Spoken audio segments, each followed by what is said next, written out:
ఈరోజే శనివారం కలియుగ ప్రత్యక్ష దైవమైన శ్రీ వెంకటేశ్వరుడికి సంబంధించిన ఈ కథను వింటే చాలు జన్మల పాపాలు తొలగి కోటి జన్మల పుణ్యం వస్తుంది, సకల శుభాలు కలుగుతాయి. మరి ఆ కథ ఏంటో ఇప్పుడు ఈ వీడియోలో తెలుసుకుందాం. వెంకటేశ్వర స్వామి తిరుపతి కొండ మీద ఎలా వెలిశాడు అనగానే భృగు మహర్షి కోపము, లక్ష్మి అలిగి వెళ్ళిపోవడము, ఆవిడ్ని వెతుక్కుంటూ విష్ణువు భూలోకాన కొండ మీదకు వచ్చి పుట్టలో ఉండడము వగైరా జ్ఞాపకమొస్తాయి. అది కాదట అసలు కదా. మరి ఆ కథ ఏంటి అంటే, తిరుపతికి 6 మైళ్ళ దూరంలో ఉన్న పేరూరు గ్రామంలో ఉండే పేరూరమ్మకు శేషాచలపతికి 7 కొడుకులు.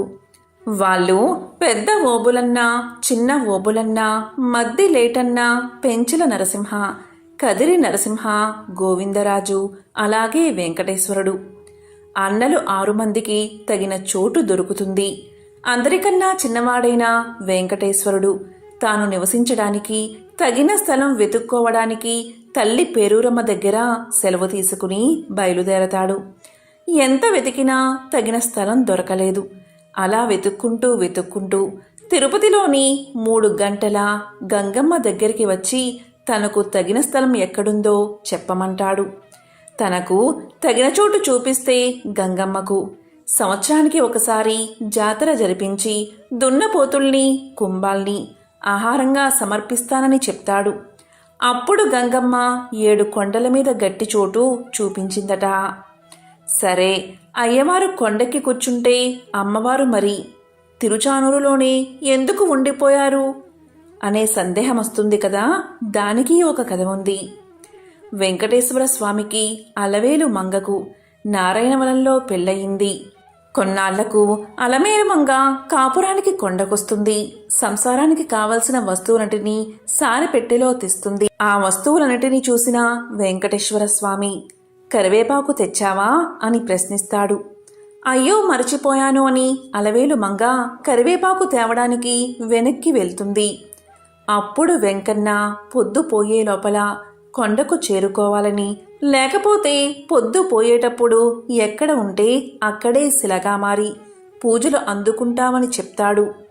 ఇక అలవేలు మంగమ్మ గబగబా కొండ దిగి నారాయణవనం చేరుకుని కావలసినంత కరివేపాకు తీసుకుని త్వరగా కొండకొస్తూ ఉంటుంది.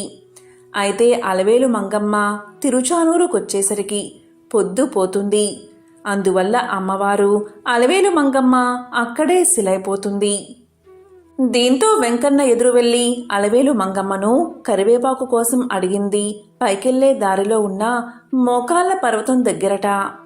అలవేలు మంగమ్మ అక్కడే సారెపెట్టెల్ని వదిలి ఆంజనేయ స్వామిని కాపలా పెట్టి కొండదిగి వెళ్ళిందట. అప్పట్నుంచి అక్కడే పడి ఉన్న సారెపెట్టెలు ఇప్పుడు కూడా అలాగే ఉన్నాయట.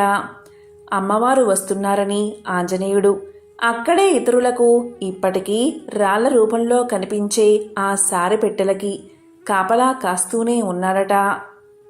ఎంతో విశేషమైన ఈ కథను విన్నవారికి ఆ వెంకటేశ్వరుడి సంపూర్ణ అనుగ్రహం కలుగుతుంది. పూర్వకాలంలో తొండమాను చక్రవర్తి స్వామివారిని బంగారు తులసిదళాలతో పూజించేవాడు. కొంతకాలానికి తొండమాను చక్రవర్తికి ఎవరో కూడా నాలాగా స్వామిని పూజించి ఉండరు అనే గర్వం తలకు ఎక్కింది. ఈ విధమైన భావంతోనే ఒకరోజు శ్రీవారి ఆలయంలోకి ప్రవేశించే సమయానికి తాను పూజించిన బంగారు తులసిదళాలు పక్కకు తొయ్యబడి మట్టితో చేసిన పూలు స్వామివారి పాదాలపై వేయబడి ఉన్నాయి. అది చూసిన తొండమానుడు ఆశ్చర్యానికి లోనై స్వామివారిని ప్రార్థించాడు. అది ఆలకించిన స్వామి ఇలా పలికాడు, రాజా, నీవే కాదు, నాకు ప్రియమైన భక్తులు అనేక మంది ఉన్నారు. అటువంటి వారిలో భీముడు ఒకడు. కుండలు చేసుకుని జీవించే కుమ్మరి అయిన భీముడు చెక్కతో నా విగ్రహాన్ని ఇంటిలో ప్రతిష్ఠించి ప్రతిరోజు కుండలు చేసిన తర్వాత చేతులకు అంటుకున్న మట్టితో పూలు చేసి వాటితో నన్ను పూజిస్తాడు. అవే ఈ మట్టి పువ్వులు. నాకు బంగారు పూలైనా మట్టి పూలైనా ఒక్కటే. అవి సమర్పించడం వెనుక ఉన్న భక్తే నాకు కావాల్సింది అని పలికాడు స్వామి. వెంకటేశ్వర స్వామివారి మాటలు విని జ్ఞానోదయమైన తొండమానుడు స్వామివారితో కలిసి భీముడి ఇంటికి చేరుకున్నాడు. శ్రీ వెంకటేశ్వరుని చూసిన ఆనందంతో భీముడు పరిపరి విధాలా కీర్తించి తన ఆతిథ్యాన్ని స్వీకరించమని స్వామిని కోరగా అందుకు స్వామి అంగీకరించగా పగిలిన మట్టి పెంకులో సంకటి తెచ్చి స్వామివారికి అందించాడు భీముడు. స్వామివారు దాన్ని స్వీకరించారు. ఇది చూసిన తొండమానుడు భక్తి పారవస్యంలో మునిగిపోయాడు. అప్పట్నుంచి ప్రతిరోజు సగం పగిలిన మట్టి పెంకులో నివేదన పెట్టే ఆచారాన్ని ఏర్పరిచాడు. ఇప్పటికీ నిత్యం నైవేద్యం కుండ పెంకులోనే సమర్పించబడుతుంది.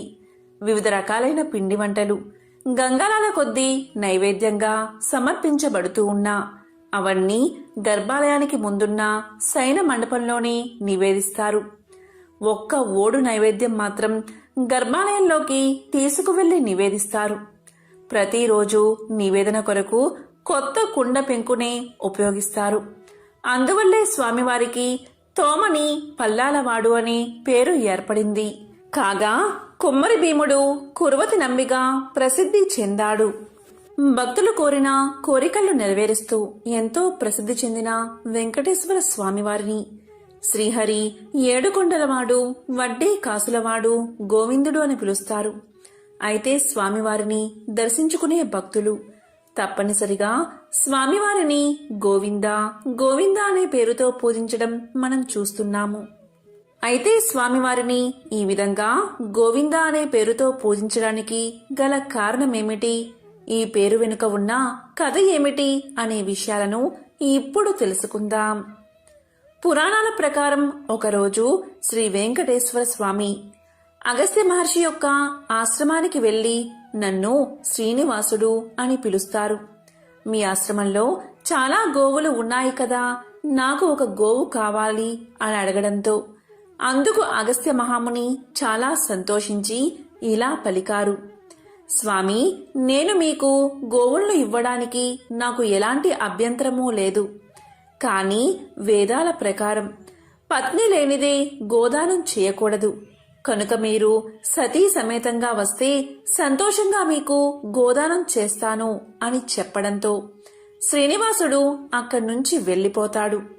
అయితే ఆశ్రమంలో అగస్త్యుడు లేని సమయంలో శ్రీనివాసుడు పద్మావతిని వెంట తీసుకుని ఆశ్రమానికి వెళ్లి అగస్త్యుడి శిష్యుణ్ణి, నన్ను మీ గురువుగారు రమ్మన్నారు, గోదానం చెయ్యాలంటే సతీ సమేతంగా రమ్మని చెప్పారు. మీ గురువుగారి ఆజ్ఞ మేరకు సతీ సమేతంగా వచ్చాను, నాకు గోవు ఇవ్వు అనడంతో అందుకు ఆ శిష్యుడు తన గురువు లేనిదే గోవులు ఇవ్వడానికి నిరాకరించాడు. మీరు గురువు ఉన్నప్పుడు రావాల్సిందని సూచించాడు.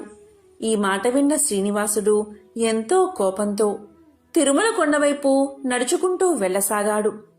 అప్పుడే ఆ సమయానికి ఆశ్రమానికి వచ్చిన అగస్త్యుడితో శిష్యులు జరిగిందంతా చెప్పగా దాంతో అగస్త్యుడు తన శిష్యులతో పాటు మరికొంతమందిని గోవును తీసుకుని శ్రీనివాసుడి దగ్గరికి బయలుదేరతాడు.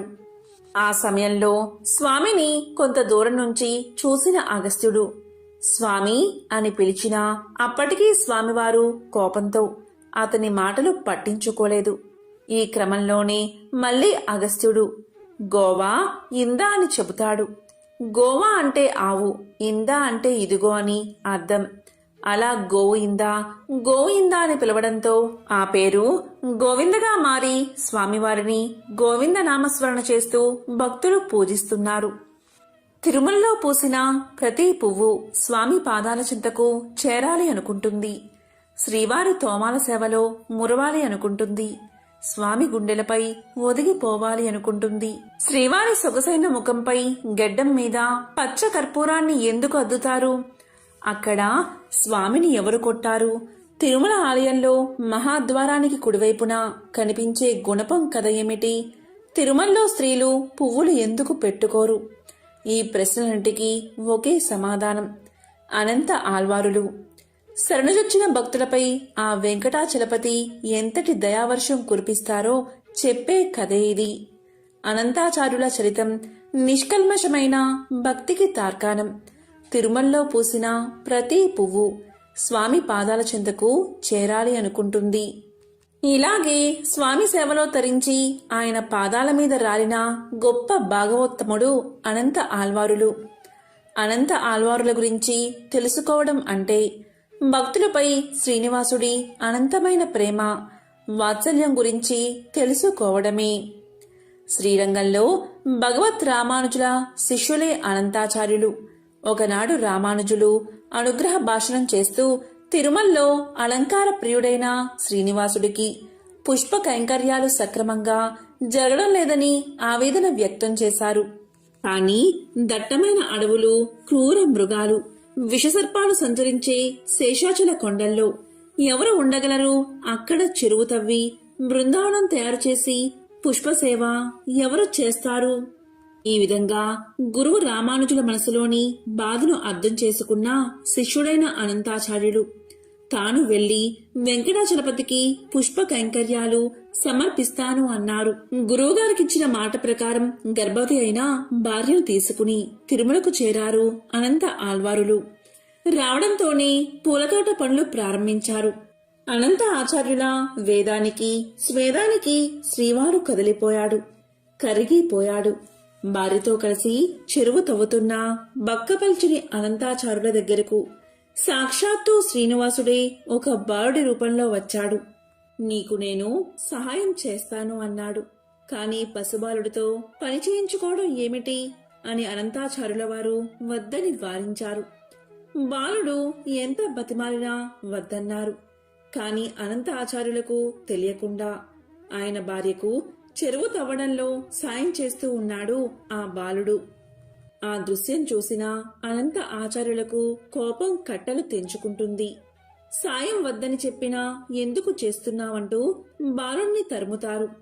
పట్టరాని కోపంతో బాలుడిపై గుణపం విసురుతారు. మర్నాడు పుష్ప కైంకర్యం కోసం ఆనంద నిలయానికి వెళ్లిన అనంత ఆళ్వారు స్వామి గడ్డం నుంచి రక్తం రావడాన్ని గమనించి బాలుడి రూపంలో వచ్చింది శ్రీవారే అని గ్రహించి తల్లడిల్లిపోయారు.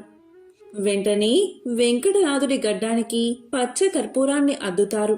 ఇప్పటికీ ఈ ఆచారం తిరుమలలో కొనసాగుతుందని చెబుతారు. అలా తిరుమల ఆలయంలో నిత్యం పుష్ప కైంకర్యం చేసిన పరమభక్తుడే అనంత ఆళ్వారు. తిరుమలలో స్వామివారికి నిత్యం పూలు సమర్పించి సేవ చేసుకునే భాగ్యం పొందిన తొలి భక్తుడే అనంత ఆళ్వారు. గురు రామానుజుల ఆదేశాలతో శ్రీవారికి పుష్ప కైంకర్య విధానాన్ని అమలు చేసింది అనంత ఆచార్యులే. శ్రీవారి సేవ కోసం పూల సాగుకు అనంత ఆళ్వారు ఏర్పాటు చేసిన పూలవనాన్ని అనంత ఆళ్వారు తోటగా పిలుస్తారు. మల్లెలు, మందారాలు, చామంతులు, సంపెంగలు, కలువలు, కనకాంబరాలు, గులాబీలు, నంది వర్ధనాలు, బిల్వదళాలు, తులసి దళాలతో ఈ నందనవనం అలరాడుతూ ఉంటుంది. ఇప్పటికీ అనంతాచార్యుల వంశీయులు స్వామికి నిత్యం పుష్ప కైంకర్యాలను సమర్పిస్తున్నారు. తిరుమల ఆలయంలో పడి కావలి మీదుగా ఆలయ ప్రవేశం చేసినప్పుడు కుడివైపున గోడకు తగిలించి ఉన్న గడ్డపారును చూడగాని అనంత ఆళ్వారులు గుర్తుకు వస్తారు. అలాగే సొగసైన స్వామి ముఖంపై చుబుకానికి అద్దిన పచ్చ కర్పూరాన్ని చూసిన అనంత ఆళ్వారుల అమాయకమైన భక్తి మదిలో మెదులుతుంది. శరణాగతి తత్వానికి ప్రతీకగా నిలిచింది అనంత ఆళ్వారుల జీవితం. స్వామికి సంబంధించిన మరొక విశేషమైన కథను ఇప్పుడు విందాం. పూర్వకాలంలో అవంతి దేశంలో భాగ్యనగరము అనే పట్టణం ఉండేది. పేరుకు తగినట్లుగాని ఆ పట్టణంలో భాగ్యవంతులకు కొదువలేదు. అయితే వారు తమ తమ సంపదలను చూసుకుని గర్విస్తూ మిగిలిన సామాన్యులను అతి హీనంగా చూసేవారు. ఆ ఐశ్వర్యమంతా తమ గొప్పే అని తెలుస్తూ నిత్యం పూజలు కాదు కదా, విశేష రోజుల్లో కూడా ఏ పూజలు చేసేవారు కాదు. అప్పుడు శ్రీమన్నారాయణుడికి వీరందరికీ జ్ఞానోదయం కలిగించాలని తోచింది. ఒక రోజున ధనవంతులందరూ విందు వినోదాల్లో మునిగి తేలుతున్నారు. ఆ పట్టణ తూర్పు వీధిలో కల శ్రీ లక్ష్మీనారాయణ ఆలయంలో కనీసం దీపం వెలిగించే నాదుడు కూడా కరువయ్యాడు. ఆ రోజు తొలి ఏకాదశి, అత్యంత పర్వదినం. కాని ఆ పట్టణంలో ఒక్కరు కూడా ఆలయానికి పూజాధికాలు నిర్వర్తించాలని ఆలోచించలేదు. సాయంత్రం ఉన్నట్టుండి దట్టమైన మబ్బులు కమ్ముకున్నాయి. బ్రహ్మాండమైన కుంభవృష్టి. వ్యాపారులందరి ఇల్లు నీట మునిగిపోసాగాయి. అంతా గాఢాంధకారం. తెల్లవారేసరికి ఊరంతా నేలమట్టమైంది. వ్యాపారుల ఇళ్లన్నీ కూలిపోయాయి. ఐశ్వర్యాలన్నీ పోయి చివరికి కట్టుబట్టలతో మిగిలారు. ఎందుకీ ఉపద్రవం, ఎందుకీ జలప్రలయం, ఎవరికీ అంతుపట్టలేదు. అంతలో వారికి ఒక విశేషం కనిపించింది. ఊరి చివరన ఉండే పూరిపాకలు చెక్కు చెదరకుండా ఉన్నాయి. వారికి ఆశ్చర్యం కలిగింది. ఎంత కుంభవృష్టిలోనూ ఈ పూరిపాకలు ఎలా ఉన్నాయి అని వారిలో వారు అనుకుంటూ ఉండగా ఇంతలో ఒక పెద్ద మెరుపు మెరిసింది. అప్పుడు ఆకాశవాణి ఇలా పలికింది, ఓ మూర్ఖులారా, మీ సంపదలన్నీ మీ గొప్పదనమని భావిస్తూ ఉండడం వల్లే ఇలా జరిగింది. ఆ పూరి గుడిసెలో నివసించే దేవయ్య నాకు ప్రియ భక్తుడు. అతి సామాన్యుడైన దేవయ్య ప్రతిరోజు మీ ఊరిలోని శ్రీ లక్ష్మీనారాయణ ఆలయంలో దీపం వెలిగిస్తున్నాడు. అంతేకాక ప్రతి ఏకాదశి నాడు తనకు వీలున్నంతలో శ్రీ వెంకటేశ్వర వ్రతకల్పాన్ని నిర్వర్తిస్తున్నాడు. ఆ వ్రత ఫలితంగానే తనతో పాటు ఆ గుడిసెలోని వారందరూ రక్షించబడ్డారు. మీరందరూ కూడా ఆ వ్రతం ఆచరిస్తే మీ ఐశ్వర్యాలను తిరిగి పొందగలరు అని వినిపించింది. వెంటనే వారందరూ ఆ ఆలయానికి వెళ్లి తక్షణమే అందరూ తలొక పనికి పూనుకుని శ్రీ వెంకటేశ్వర వ్రతకల్పాన్ని ఆచరించారు. ఆ వ్రత ఫలితంగా అందరి గృహాలు పూర్వరూపంలో కనిపించాయి. అది మొదలుగా ఆ వర్తకులందరూ శ్రీవారి భక్తులై ప్రతి ఏకాదశి నాడు శ్రీ వెంకటేశ్వర వ్రతకల్పాన్ని ఆచరిస్తూ బతికి ఉన్నంతకాలం సుఖ సౌభాగ్యాలతో ఉండి చివరికి ముక్తిని పొందారు అని శ్రీ వశిష్ఠుల వారు వివరించారు. కలియుగానికి చాలా పూర్వం సమస్త ఋషులు కలిసి కశ్యప మహర్షి నేతృత్వంలో సమాజ శ్రేయస్సు కోసం ఒక గొప్ప యాగాన్ని అంటే మహాయజ్ఞాన్ని చెయ్యాలని సంకల్పిస్తారు. ఇది మహాయజ్ఞం కావడంతో త్రిమూర్తులలో ఒకరిని ముఖ్య అతిథిగా ఆహ్వానించాలని ఋషులు భావిస్తారు. ఈ సమయంలో నారద మహర్షి తన ప్రయాణ సమయంలో భూమిపైకి వచ్చి ఋషులు చెయ్యబోయే మహాయజ్ఞం గురించి తెలుసుకుంటాడు. అప్పుడు నారదుడు ఇలా పలుకుతాడు, ఓ మహారుషులారా, ఈ యాగంతో మీరు ఎవరిని సంతోష పెట్టబోతున్నారు? మీరు పవిత్రమైన త్రిమూర్తులలో అత్యంత ఉన్నతమైన వ్యక్తిని సంతోష పెట్టబోతున్నారా? పవిత్ర త్రిమూర్తులలో ఎవరు పరమేశ్వరుడు అన్న ప్రశ్నకు ఋషులు అయోమయానికి లోనవుతారు. దీంతో వారు త్రిమూర్తులలో ఉన్నతమైన వ్యక్తిని యాగానికి ఆహ్వానించాలని తలపోస్తారు. లోక కళ్యాణం కోసం యజ్ఞం తలపెట్టిన మహర్షులు త్రిమూర్తులలో గొప్పవారెవరో నిర్ణయించమని భృగు మహర్షిని పంపుతారు. అరికాలిలో నేత్రం కారణంగా తనకు గల శక్తి పట్ల గర్వితుడై ఉన్న భృగు మహర్షి తొలుత సత్యలోకానికి చేరుకుంటాడు. అక్కడ సత్యలోకంలో వేదగానం చేస్తూ బ్రహ్మదేవుడు, ఆయన గాత్రానికి వీణానాదాన్ని అందిస్తూ సరస్వతీదేవి సంగీతంలో సంలీనులై ఉన్నారు. ఆలు మగలిద్దరూ ఒకే అనుభూతిలో లయించి ఉండగా ఆ అనునాదం అనంతమై విస్తరించింది. భృగువు రాక వారిని ఆటంకపరచలేదు. దాంతో వారు ఆయన రాకకి స్పందించలేదు. దీంతో కోపగించిన భృగువు బ్రహ్మకు భూలోకంలో ఆలయాలు ఉండవని శపిస్తాడు. ఇక అక్కడ్నుంచి కైలాసానికి వెళ్తాడు. కైలాసంలో శివ పార్వతులు నాట్యంలో లీనమై ఉన్నారు. ఆది దంపతులతో పాటు గణపతి, కుమారస్వామి సహితంగా నంది, భృంగి, రుద్రగణాలు ఆ పారవస్యంలో ఉన్నారు. ఇక్కడ కూడా భృగు మహర్షికి స్వాగత సత్కారాలు లభించలేదు. పార్వతీ పరమేశ్వరులు తాళం తప్పకుండా చేస్తున్న నాట్యం సర్వ సృష్టికి శృతి లయలు అయ్యింది. అహంకారం లేకుండా ఉండి ఉంటే భృగు మహర్షి ఆదిదేవుడు నాట్యమాపి తన్ని పలకరించే వరకు సహజంగా భక్తిగా వేచి ఉండేవాడు. కాని భృగువుకి అదనపు శక్తి ఉంది. దాని తాలూకు అహంకారం కూడా ఉంది.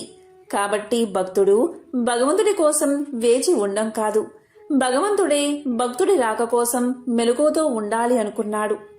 దాంతో ఆగ్రహాన్ని నిగ్రహించుకోలేక లింగాకృతికే తప్ప పరమేశ్వరుడి రూపానికి అచ్చెల్లు ఉండరాదని శపించాడు భృగువు. అక్కడ్నుంచి వైకుంఠానికి చేరుకున్నాడు. అక్కడ లక్ష్మీనారాయణులు చదరంగ వినోదంలో తల మునకలై ఉన్నారు. సత్యలోకంలో బ్రహ్మ సరస్వతుల హృదయాలు సంగీత భరితమైతే కైలాసంలో శివ పార్వతుల తనువులు నాట్యగతిలో లయించి ఉన్నాయి. వైకుంఠంలో లక్ష్మీ విష్ణువుల మేధస్సు పరంగా చదరంగ క్రీడలో మునిగి ఉన్నారు. సృష్టి స్థితి లయకారులం కదా అని త్రిమూర్తుల్లో ఎవరూ ఇల్లాలితో గడపడానికి సమయం లేదు, సమయం లేకుండా ఉన్నాం అనలేదు, అనుకోలేదు. క్రీడా వినోదంలో మునిగి ఉన్న శ్రీహరి శ్రీదేవులను చూశాడు భృగువు. అప్పటికే ఆగ్రహం హద్దులు దాటి ఉంది. కాలెత్తి మహావిష్ణువు వక్షస్థలంపై ఒక్క తన్ను తన్నాడు. గుండెలపై తన్నిన బిడ్డని చూసిన తండ్రిలా శాంతంగా చిరునవ్వు నవ్వాడు శ్రీహరి.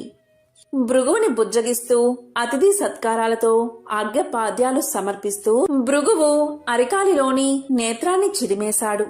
అప్పటికి కాని భృగు మహర్షికి తలకెక్కిన అహంకారం మహమ్మారి దిగిపోలేదు. చేసిన తప్పిదాలు తెలిసి రాలేదు. పోగొట్టుకున్న తపశ్శక్తి నష్టం అర్థం కాలేదు. దాంతో దిమ్మ తిరిగి వాస్తవంలోకి వచ్చి పడ్డాడు భృగువు. దుఃఖిస్తూ శ్రీహరి పాదాలపై పడ్డాడు. ఆ పైన పశ్చాత్తాపంతో తపోవనానికి తరలిపోయాడు. అతన్ని ఆశీర్వదించి తిరిగి చూసిన శ్రీహరికి ఎదురుగా శోకమూర్తి అయి శ్రీలక్ష్మి నిలిచి ఉంది. తన నివాస స్థానమైన మహావిష్ణువు వక్షస్థలంపై తన్నిన భృగువుని విష్ణువు శిక్షించకుండా సమాదరించి పంపినందుకు ఆ తల్లి అవమానం చెందింది. అనునయించబోయిన శ్రీమన్నారాయణుడికి శ్రీదేవి శోకాసూలే సమాధానం చెప్పాయి. బాధాతప్తమై ఆ ఇల్లాలు కన్నీటితో భర్తని విడిచిపోయింది. సిరి తనతో ఉన్నప్పుడు సర్వ సంపదలతో వైభవమూర్తే విలసిల్లిన శ్రీమన్నారాయణుడు సిరిదేవి విడిచి వెళ్లడంతో దరిద్ర నారాయణుడై అడవులు పట్టిపోయాడు. గుక్కెడు పాలకి పుట్టలో ఉండి పొదుగు వదిలిన గోమాత పుణ్యాన కడుపు నింపుకున్నాడు. దేశ దిమ్మరిలా తిరుగుతూ వకులమాలని చేరినప్పుడు సైతం ఎవరు నాయనా నీవు అంటే ఏ పేరుని చెప్పను, ఏ పేరుతో పిలిచినా పలుకుతాను, ఏ ఊరని చెప్పను, అన్ని ఊళ్ళు నావే, సిరి నుండే తల్లి ఇప్పుడు తొలగిపోయింది అంటాడు. ఆ తల్లి జాలిపడుతూ అంతే నాయనా లోకరీతి, భాగ్యమున్నంతకాలం అందరూ గౌరవిస్తారు, కలిమి కోల్పోయిన నాడు అన్నీ కోల్పోయినట్టే అంటూ కన్నబిడ్డను ఆదరించినట్లు ఆదరిస్తుంది. ఆశ్రమవాసి అయి వరహమూర్తి అనుమతి పొంది ఆశ్రితుడై జీవిస్తూ ఆకాశరాజ పుత్రి పద్మావతిని పరిణమాడాలి అనుకుంటే పైసలేవి, పెళ్లి చేసుకునేందుకు వడ్డీకి అప్పు తీసుకోవాల్సి వచ్చింది. ఒకప్పుడు సిరి సంపదలకి నెలవైనవాడు. కలకంట కంట కన్నీరొలికితే అది పరిస్థితి. శ్రీ వెంకటేశ్వర స్వామికి సంబంధించిన ఒక విశేషమైన కథను ఇప్పుడు విందాం. పూర్వకాలంలో మగధ సామ్రాజ్యంలో విష్ణు చిత్తుడు అని శ్రీవారి ప్రియభక్తుడు ఉండేవాడు. అతనికి 9 మంది స్త్రీ సంతానం కలిగారు. ఎంతో పాండిత్యం ఉన్న మిక్కిలి పేదరికంతో బాధపడుతున్నాడు విష్ణు చిత్తుడు. విష్ణు చిత్తుని భార్య తారామతి. ఎల్లప్పుడూ ఆమె శ్రీమన్నారాయణుణ్ణి ప్రార్థిస్తూ ఉండేది. అప్పుడప్పుడు వివాహాది శుభకార్యాల పౌరోహిత్య కార్యక్రమంలో దక్షిణగా వచ్చే కొద్ది సొమ్ముతో ఎంతో కష్టాలు పడుతూ కాపురం సాగిస్తున్నారు ఆ దంపతులు. కుమార్తెలకు యుక్త వయసు వచ్చింది.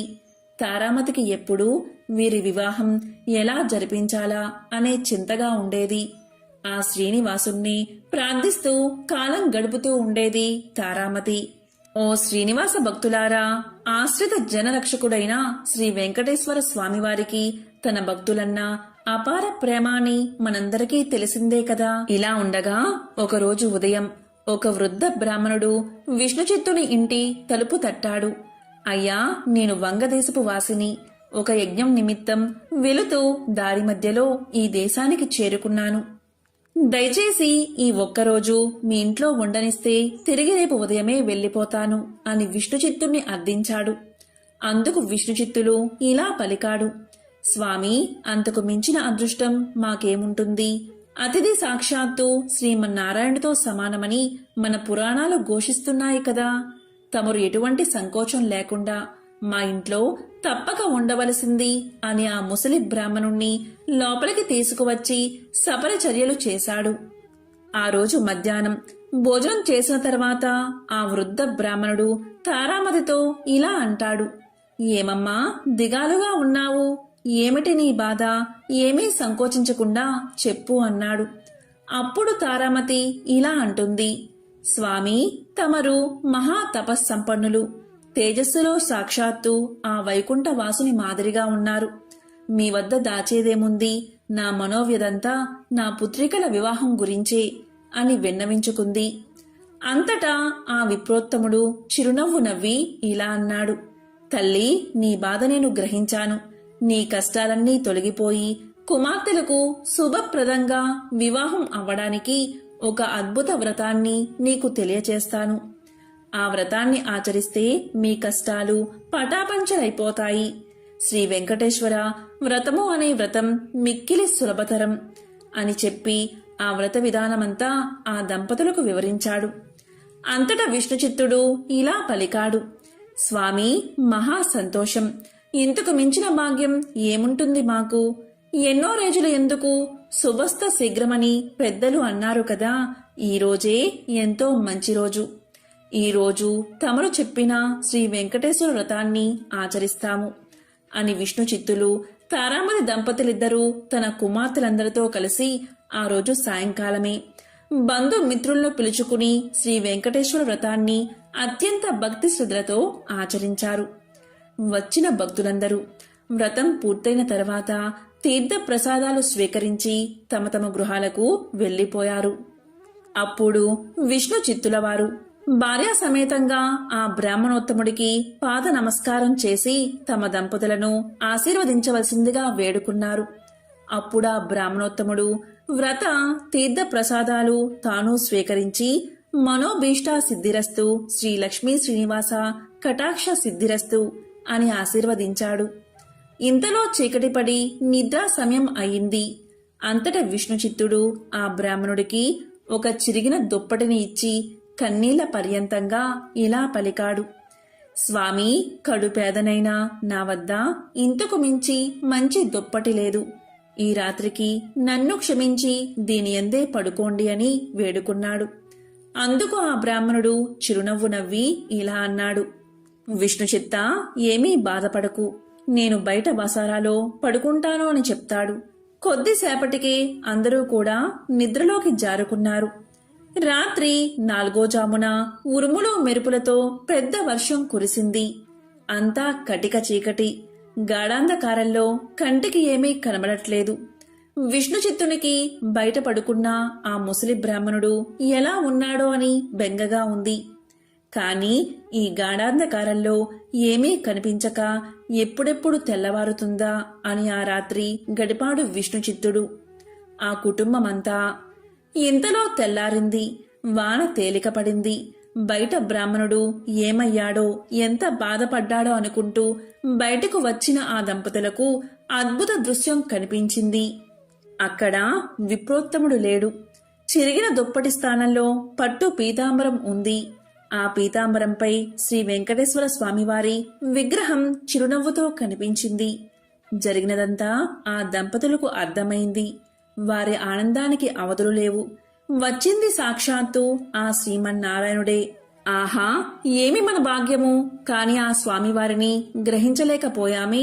చివరికి చినిగిన దుప్పటి ఇచ్చామే అని తలుస్తూ శ్రీ స్వామివారి విగ్రహాన్ని కళ్లకు అద్దుకుని ఇంట్లోకి వచ్చారు. ఇల్లంతా స్వర్ణమయంగా కనిపించింది. అంతటా ధనరాశులే. ఆహా, శ్రీ వెంకటేశ్వర స్వామివారి వ్రతకల్ప మహత్యం వల్ల కదా ఇదంతా జరిగింది అని ఆ స్వామిని అనేక విధాలా స్తుతించారు. చూసారా, సాక్షాత్తు శ్రీ స్వామివారే ఆ భక్తుడి ఇంటికి అతిథి రూపంలో వచ్చి వ్రత విధానం చెప్పడమే కాకుండా తీర్థ ప్రసాదాలు కూడా తానే స్వయంగా స్వీకరించాడు. శ్రీ స్వామివారు అంతటి కరుణామయుడు.